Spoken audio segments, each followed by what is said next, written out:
পহেলা ফাল্গুন ভালোবাসা ও আন্তর্জাতিক মাতৃভাষা দিবসকে সামনে রেখে ঝিনাইদহে বেড়েছে ফুল চাষ। চাহিদা বেশি বলে এ সময় বেশি বিক্রি এবং ভালো লাভের প্রত্যাশায় থাকেন চাষিরা। শেষ সময়ে বাগান পরিচর্যায় ব্যস্ততাও বেড়েছে। ঝিনাইদহ প্রতিনিধি নিজাম জোয়ারদার বাবলুর পাঠানো তথ্য ছবিতে দেখব ডেস্ক রিপোর্ট।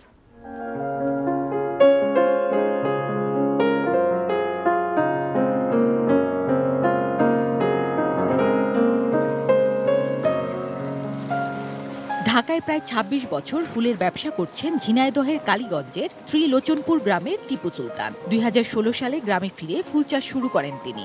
প্রথমে ৩ বিঘা জমি দিয়ে শুরু, এখন তার ১২ বিঘা জমিতে ফুলের হাসি। অভিজ্ঞ এই ফুল চাষী জারবেরা, গোলাপ, চন্দ্রমল্লিকা, গাঁদা, গ্লাডিওলাস ও রজনীগন্ধা সহ বাণিজ্যিক চাহিদার বিভিন্ন ফুল আবাদ করেন। মাসে গড়ে ২ লাখ টাকা খরচের বিপরীতে আয় করেন কম বেশি ৫ লাখ টাকা। এই ১৮ বিঘার মধ্যে এখন ১২ বিঘা ফুল আছে, আর বাকিটা হচ্ছে কুল, পেয়ারা, এগুলো দিয়ে।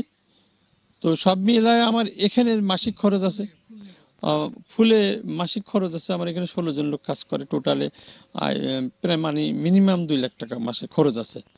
আর সার ওষুধ দিলেও আর একটু বেশি, সেখানে মাসে ৪ লাখ থেকে ৪.৫, কোনো মাসে ৫ লাখ টাকা সেল আছে। অন্য সময়ের চেয়ে বিশেষ দিনগুলোতে ফুলের চাহিদা বেশি থাকে। বিশেষ করে শুধু ফেব্রুয়ারিতেই বসন্ত বরণ, ভালোবাসা দিবস আর অমর ২১ উপলক্ষে বিক্রি হয় প্রচুর ফুল। প্রতিদিন অনেক মানুষ ক্ষেত জুড়ে ফুলের শোভা দেখতে আসেন।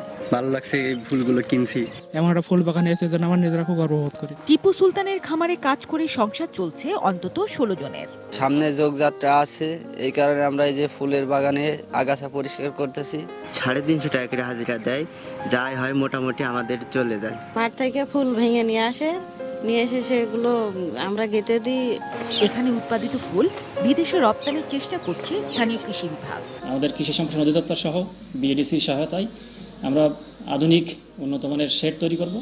তার মাধ্যমে ক্লাইমেট কন্ট্রোলের মাধ্যমে আমরা ভালো জাতের এবং ভালো মানের ফুল তৈরি করতে পারবো আশা করি।